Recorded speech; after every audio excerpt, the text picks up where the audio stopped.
Oke. Baik. Ahmad, kamu ngajar di mana? Di mohon izin Pak, saya mengajar di SMP Satap 18 Bulukumba Sumatera? di Eh, Sulawesi Selatan. Sulawesi ah, sorry. Iya, Sulawesi Selatan. iya, iya siap, Oke. Baca Al-Qur'annya diperbaiki lagi. siap. Itu penting sebagai guru agama. Ya, baca Al-Qur'annya diperbaiki lagi. Baik makhrajul huruf maupun tajwidnya. Oke. Sekarang menulis. Coba kameranya bisa nggak ditunjukkan ke bawah, ke meja. Jadi kamu biar nulisnya itu nampak. Ditekuk atau gimana coba. Ya, Mau kamu laptop. Mau pakai laptop. pakai pakai laptop Pak. Ya udah, laptopnya ditekuk dikit kan kameranya bisa mengarah ke meja. Jadi Bapak lihat kamu menulis langsung. Yuk, silakan. Coba. Oh iya,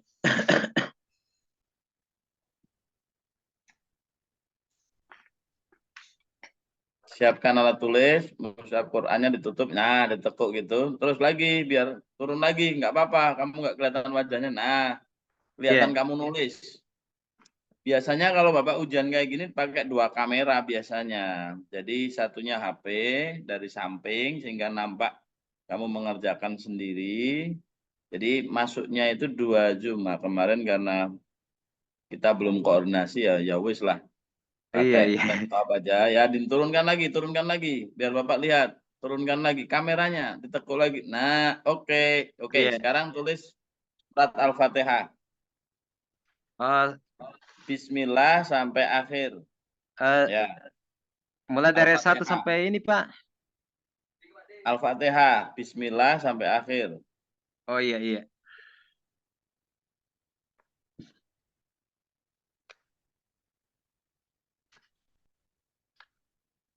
Oke, Bapak melihatnya, kamu menulis ya. Silakan, tulis yang benar, yang rapi.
Sudah? Belum, Pak.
Coba tunjukkan kamera. Iya. Oke, tunjukkan ke kamera tulisanmu ya. Sebentar. Kenapa Bismillahirrahmanirrahimnya nggak lengkap ya? Oh iya, Ditulis saya lengkap. Ya sudah, isi dulu, Pak. nggak usah lagi. Sudah.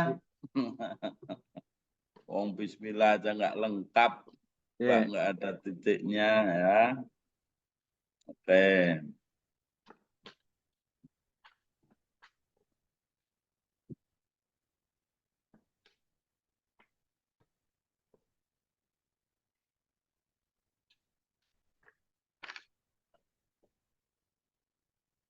Alhamdulillahirabbil alamin. Keliru ar-rahmanir-rahim. Maliki yaumiddin. Iya.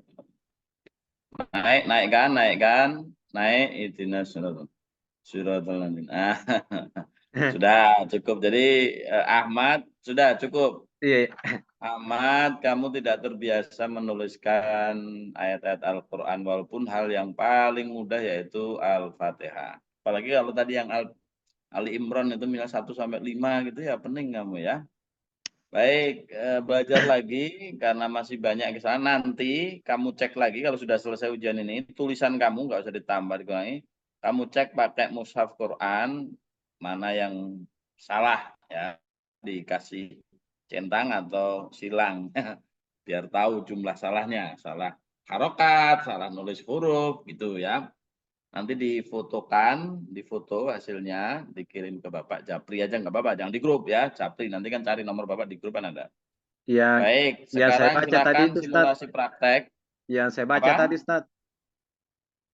Nggak usah itu aja, Fatihah itu aja. Ya, dicek kesalahannya. Dicek pakai mushaf ya, Al-Fatihah itu. Terus Oh iya, siap, siap. difoto ya. Iya.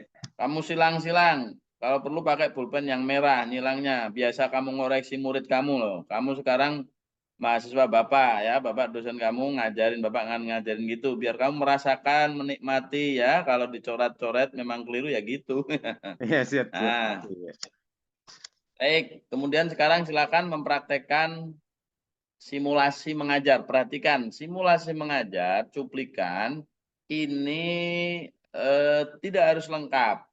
Tidak harus lengkap artinya sepanjang itu umum pembukaan. Enggak. Membuka itu contohnya gini. Assalamualaikum warahmatullahi wabarakatuh. Selamat pagi para siswa. Nah, sudah. Oke. Anggap aja sudah dijawab. Kemudian sebelumnya mari kita cek dulu daftar hadirnya. Siapa yang tidak hadir? Sudah. Lanjut remember. Gitu loh. Simulasi. Paham ya? Paham ya? Jadi Iya. kamu hanya mengambil tahapan-tahapan, mempraktekkan tahapan-tahapan kamu mengajar dalam modul ajar itu kurang lebih 15 menit harus cukup. 15 menit kamu harus sudah salam penutup. Paham? Beda dengan peer teaching.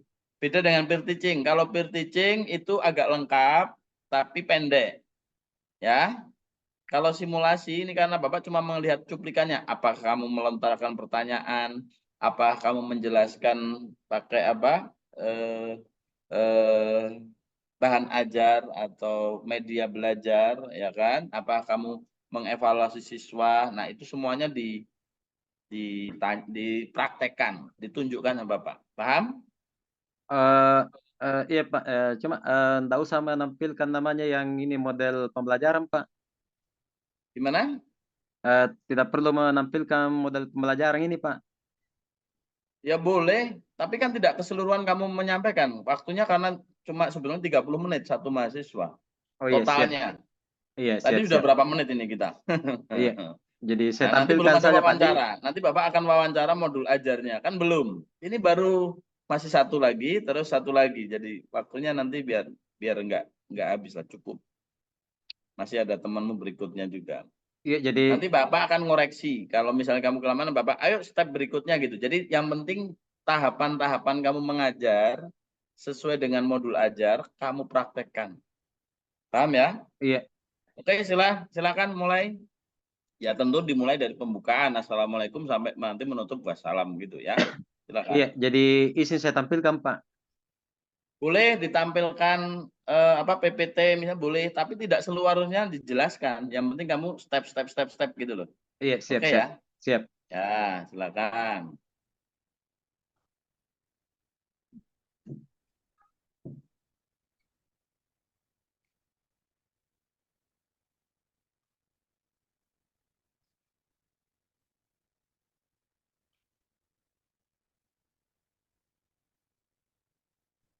Ayo, silakan.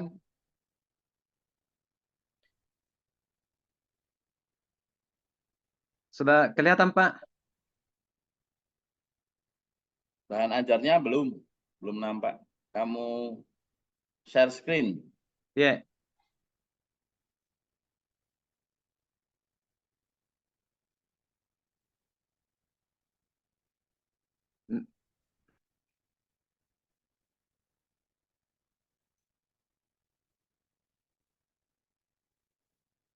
Sudah kelihatan Pak? Eh, belum. Gimana? Share screen. Nah, Iya. sudah. Itu dong, Iya. latihan biar pinter, guru Jadi mau izin saya profesional. mulai Pak. Nah, silakan. Iya. Assalamualaikum warahmatullahi wabarakatuh. Apa kabar anak-anakku sekalian? Baik. Eh, Hari ini kita akan mempelajari materi tentang sujud sahwi, tilawah, dan sujud syukur. Namun sebelumnya, anak-anakku sekalian, sebelum kita memulai pembelajaran, maka alangkah baiknya sebagai seorang muslim kita berdoa semoga Allah Subhanahu wa taala memberikan hidayah ilmu kepada kita. Mudah-mudahan dengan doa ini bisa dikabulkan semuanya. Anakku sekalian, silahkan pimpin doa. Doa dipimpin oleh ketua kelasnya. Ya, doa selesai. Kemudian sebelumnya mari kita apa namanya absen dulu anak-anakku sekalian. Ya, alhamdulillah absennya sudah selesai. Karena hadir semua. Kemudian anakku sekalian, eh, seperti pembelajaran sebelumnya, Bapak sudah menyampaikan bahwa pembelajaran ke depannya kita eh, akan mempelajari tentang sujud sahwi, kemudian tilawah dan syukur. Anak sekalian, seperti yang saya sampaikan di grup, bahwa anak sebelum masuk di materi silahkan cari apa itu sujud sahwi, kemudian tilawah dan sujud syukur. Anak sekalian, saya mau tanya, siapa yang sudah berusaha mencari apa itu sujud sahwi dan tilawah dan syukur? Ya, baik anak sekalian. Oh, jadi ternyata ya ada beberapa orang yang apa namanya yang telah berusaha mencari dan yang lainnya juga ya, tapi Saya mau tanya dulu yang sudah cari ini, yang sudah menemukan apa yang dimaksud dengan sujud sahwi dengan tilawah. Kemudian siapa yang sudah mendapatkan itu? Baik, anak-anakku sekalian, terima kasih ya, terima kasih. Jadi insya Allah hari ini eh, kita akan mempelajari tentang sujud sahwi, tilawah dan sujud syukur, di mana inti dari pembelajaran ini bagaimana anak-anakku sekalian bisa memahami kapan waktunya dilaksanakan, semisal sujud sahwi, maka sujud sahwi itu kapan waktunya dilaksanakan ya. Jadi perlu saya sampaikan di sini anak-anak sekalian bahwa tujuan utama sujud sahwi itu bagaimana bisa kita lakukan ketika waktu salat. Mau ngisi ini Pak, tidak bisa jalan ini. Ya.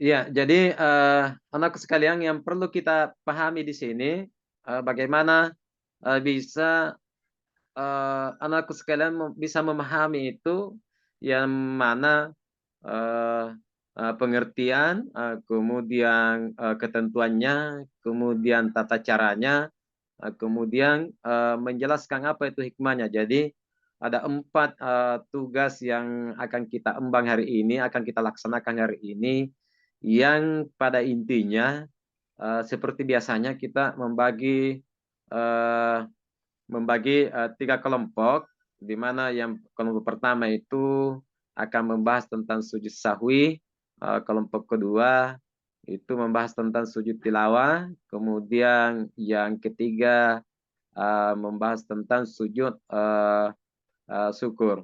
Nah, tugas anakku sekalian, ya tugas anakku sekalian itu Oke, lanjut. Jangan lama-lama mencari di sini. ya Jangan lama-lama, terus step berikutnya gitu loh. Maksud Bapak step-stepnya itu cepat. ya baik.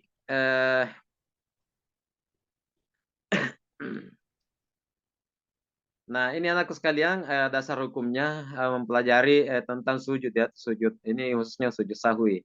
Kemudian eh, kemudian tata caranya, kemudian doa yang dibaca ketika kita melakukan sujud. Di mana sujud sahwi ini subhana ma lam yanaum wala yashu ya. Kemudian selanjutnya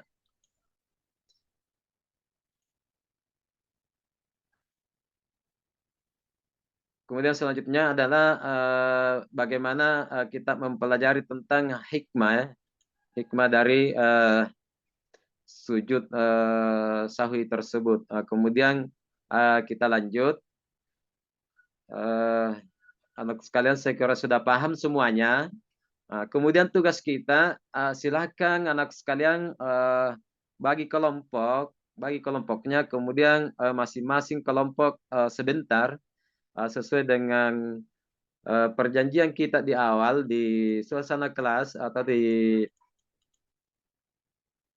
peraturan kelas itu bagaimana peserta didik itu menjadi membagi 3 kelompok dan siswa berhak memilih temannya. Jadi silahkan anak sekalian pilih temannya untuk berbagi kelompok. Karena saya yakin kalau Bapak yang bagi kelompok jangan sampai ada yang mendominasi di sini. Kemudian prinsip kita bahwa semua sahabat kita, teman-teman kita itu sama. Kemudian anak sekalian, setelah selesai, saya minta perwakilan dari masing-masing teman, dari masing-masing kelompok itu tampil ke depan untuk mempresentasikan ya, untuk mempresentasikan hasil kerja kelompoknya. Jadi silakan untuk kelompok 1, oke, kelompok 2, oke, kelompok 3, ya baik. Terima kasih anak sekalian. Sekarang karena di ini pembelajaran tentang sujud itu masih kita akan pelajari lebih lanjut. Makanya saya tugaskan kepada anak sekalian, ya, kepada anak sekalian, bagaimana menghafal doa-doa sujud tersebut ya, mulai dari sujud sahwi, sujud tilawah, dan sujud syukur. Bagaimana caranya supaya betul-betul dalam pembelajaran ini bisa kita terapkan dalam kehidupan sehari-hari. Jadi untuk pembelajarannya saya kira itu saja. Mari kita tutup pembelajaran ini dengan membaca doa sesudah belajar ya. Dengan membaca Subhana rabbika rabbil izzati amma yasifun wa salamun alal mursalin walhamdulillahi rabbil alamin. Assalamualaikum warahmatullahi wabarakatuh. Oke, Ahmad. Ada beberapa hal yang ya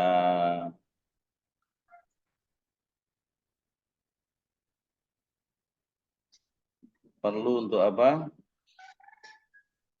Tingkatkan ya. Yes, Misalnya ya, kamu untuk memotivasi oke sudah, tapi pembelajaran yang inspiratif belum nampak. Nilai-nilai moderasi beragama yang perlu dimunculkan apa yang terkait dengan itu belum nampak. Apalagi nih yang paling berat dari mahasiswa PPG itu biasanya yang paling berat itu ini. Yang susah itu adalah tadi di samping pembelajaran yang menantang dan inspiratif ya, yang menyenangkan, menantang, bermakna dan inspiratif. Yang susah juga tentang tadi bagaimana menerapkan PBL, Problem Based Learning maupun PJBL, Project Based Learning. iya. Lalu menggunakan technological, pedagogical, and content knowledge. Nah, ini ya ini sudah ada lah dikit-dikit ini. Makanya ada penilaian kalau ini yang sudah cukup. Tapi yang belum itu penting juga Bapak ini. Nah, seperti itu. Oke. Mungkin karena Pak, mungkin karena grogi barangkali dengan Ya, batasan oke. waktu. Tapi memang harus belajar. Kalau kamu tidak ikut PPG gini, kamu akan stuck berhenti dan menganggap kemampuan kamu dalam mendidik sudah bagus. Nah, ini yang parah. Iya, Kalau merasa sudah bisa, lalu terus tetap mengajar, nggak mau belajar, itu bahaya. Yang kasihan murid-murid kamu. ya, betul betul Pak. Ya. Iya apa enggak? Nah, gitu ya, Ahmad. Jadi ini bagian dari belajar kamu juga. Ya lumrah kalau belajar di PPK ada ujian kayak gini. Dan di uji akan ngecek. Kemarin pas mengikuti pendalaman materi, PPL, OKK itu kamu gimana? Ya, jadi PPL belum ya, loka karya sudah kan, loka karya kamu gimana? Nah, Iya. gitu. Oke, tapi memang eh, saya kira kamu masih perlu banyak belajar lagi. Oke, silakan ini ditutup. Kita beralih ke modul ajar ya. Tanya jawab modul ajar ini. Kamu boleh buka modul ajar juga boleh. Oke, ini Bapak nilai dulu. Klik. Nah, oke. Ini kalau di Sulawesi ini teman-teman satu kelas Bulukumba semua Pak? Sulawesi semua Pak?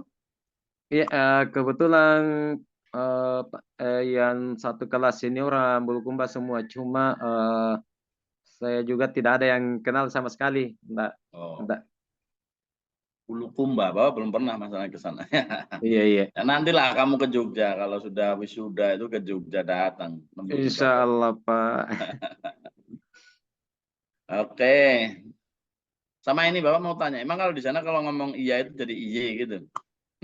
Kalau di sini, Pak, eh, itu ciri khas apa namanya Bugis barangkali Sulawesi Selatan. Kalau dia bilang iya itu pakai iye, artinya Oh gitu. eh, kalau bahasa di sini Pak, kata iye itu apa istilahnya bahasa yang paling menghormati itu Pak kalau di Bugis. Oh gitu. Iye gitu ya. Iya. Kalau di sini yang namanya iye itu kayak anak-anak muda itu. Iye lah gitu. Oh, iya. Jadinya malah ya gitu aja yang bahasa Indonesia. Baik, sekarang penilaian untuk modul ajar kamu ya. Modul ajar, Bapak akan tanya-tanya dikit langsung menilai nih karena modelnya formnya langsung di penilaian. Oke, Bapak tanya. Kamu boleh membukanya atau di slide juga boleh. Itu ini yang diklik kamu yang sudut sawi kan? Iya. Bener ya? Ya, Iya, yang iya. sudut sawi. Iya, Pak. Modul ajarnya. Baik. Menurut kamu prinsip-prinsip Merdeka Belajar apa yang kamu masukkan itu dalam modul ajar kamu?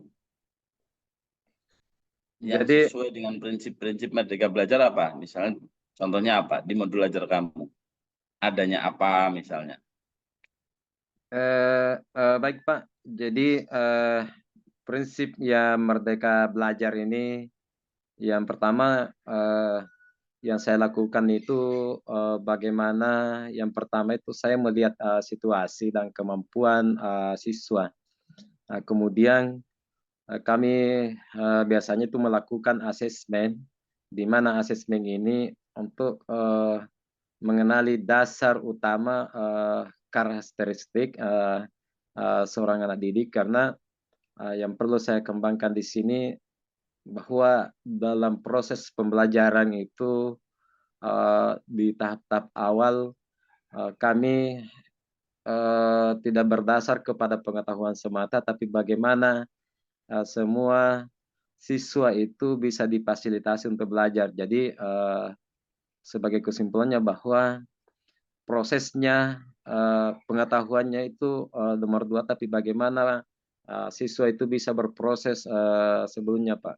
Makanya untuk mengambil satu kesimpulan bahwa semua pada dasarnya semua siswa itu memiliki kemampuan, namun pada umumnya kita sebagai guru belum menemukan cara apa dan metode yang pas untuk Oke, uh, ya cukup. ya Terus ini yang kamu upload baru modul ajar ya? Yang modul project P5 diupload apa enggak? diupload Pak. Di mana? Di bawahnya? Sudah tiga Pak, sudah tiga saya upload Pak. Hah? Tiga saya upload Pak. Sama PTK? Ini kan yang disampaikan kemarin bahwa bisa yang waktu per teaching itu diupload, kemudian kalau yang itu makanya saya itu upload saya kembali Pak. Enggak. Gini. Ini di LMS Bapak sebagai penilai ujian kompre itu ada modul ajar, ada P5, MP P5, modul project P5, lalu satu lagi proposal PTK. Ini ada penilaiannya semua. Oh, Nah, Bapak tidak menemukan modul project sama PTK kamu. Ini di mana? Terus Bapak menilainya gimana? Padahal itu ada tiga, jadi tiga komponen di ujian perangkat pembelajaran namanya. Ada modul ajar, MP, iya. terus MPP5, terus satunya PTK. Jadi kalau cuma modul ajar nilainya cuma 40% ini. Jadi Pak, MP-nya saya 30%, proposalnya 30%. Ya udah, ini di pending dulu. Yang untuk ini kamu nanti upload ya. Atau gini aja, oh, iya, kamu upload dulu lagi nanti upload yang PTK proposal PTK sama MPP5. MPP. Ada nggak MPP5? Ada Pak MPP 5. Ya wis, itu. Nanti Bapak bisa melihat menilai. Oke, cukup itu ya. Terima kasih. Sekian, kamu bisa live dulu atau kamu pindahkan hostnya ke Pak Basit terus kamu live. Jadi Pindahkan hostnya ke Pak Wasit, bisa nggak caranya? Di titik 3 itu yang partisipan itu, partisipan paling atas, iya. terus kamu pindah, Bapak diklik sebagai host.